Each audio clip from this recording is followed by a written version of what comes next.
যে জেনারেশনটা আমাদের একটা স্বদেশী দানবের কাছ থেকে মুক্তি দিল এবং তাদের যে শহীদি মৃত্যু, এই যে আমাদের অনেক শহীদের মা আছেন এখানে আসছেন আজকে যারা প্রধান অতিথি, এবং অনেক জুলাই যোদ্ধা এখানে আছেন আহত।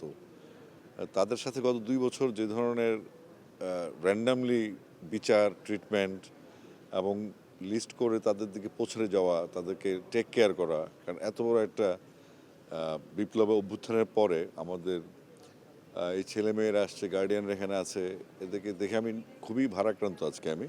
তো আমি এরা আসছে, আমার সাথে কথা হয় মাঝে মাঝে, সিআরপিতে যাই, এখানে সেখানে যাই। জুলাইতে আহত যোদ্ধা অনেকেই তো লিস্টেই নেই এখন, প্রায় 30,000 আহত। তো এদের সাথে থাকতে বললাম ভালো লাগে। আমি বিশ্বাস করি যে আমরা তো মুক্তিযুদ্ধ দেখিনি, আমরা মুক্তিযুদ্ধের বেনিফিশিয়ারি, সেটা ছিল একটা দেশের বিরুদ্ধে।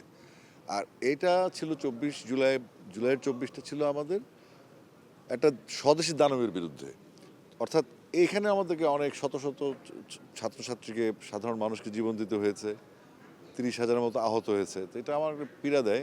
আমি এদের সাথে আসি, যাওয়ার চেষ্টা করি, এবং তাদেরকে কথা দিয়েছি আমি যে জুলাই ফাউন্ডেশন, যেটা শহীদ স্মৃতি জুলাই ফাউন্ডেশন আছে, তাদের সাথে আমি থাকবো। পাশাপাশি যেহেতু ফান্ডের ক্রাইসিস, সরকারকে অনুরোধ করব প্রপার ওয়েতে, কোনো নেগলেক্ট না করে, কোনো রকম টালবাহানা বা প্রক্রিয়াটা দীর্ঘ না করে সরকারের সদয় এবং দায়িত্বশীল ভূমিকা আমি চাই, যেন আমাদের শহীদ জননী যারা আছেন তাদের মনের কষ্ট লাঘব হয়, তারা যেন সন্তানের বিচার পায়, এবং যারা আহত জুলাই যোদ্ধা আছেন তাদের ট্রিটমেন্টের জন্য পার্মানেন্ট একটা সহায়তার ব্যবস্থা করা, চিকিৎসার ব্যবস্থা করা, এবং রাষ্ট্রের প্রতি তাদের যে আনুগত্য ছিল, তাদের যে স্যাক্রিফাইস ছিল, রাষ্ট্র যেন সেটাকে সম্মানের সাথে মূল্যায়ন করে।